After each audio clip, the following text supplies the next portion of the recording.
আর এই সব ইস্তেগফারের শ্রেষ্ঠ ইস্তেগফারের নাম সাইয়্যিদুল ইস্তেগফার। যত ইস্তেগফার হতে পারে এর মধ্যে সবচেয়ে শ্রেষ্ঠতম ইস্তেগফার নাম কি? কথা কন।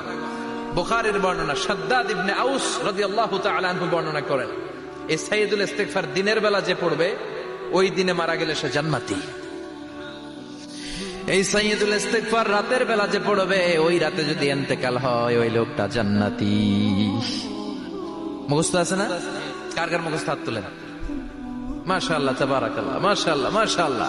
আর যাদের নাই তাদের হোমওয়ার্ক, তাদের আল্লাহুম্মা আনতা রাব্বি লা ইলাহা ইল্লা আনতা খালাকতানি ওয়া আনা আবদুক ওয়া আনা আলা আহদিকা ওয়া ওয়া'দিকা মাস্তাতা'তু আউযু বিকা মিন শাররি মা সানা'তু আবু'ু লাকা বিনি'মাতিকা আলাইয়া ওয়া আবু'ু লাকা বিযাম্মি ফাগফির লি ফা ইন্নাহু লা ইয়াগফিরুদ যুনুবা ইল্লা আনতা।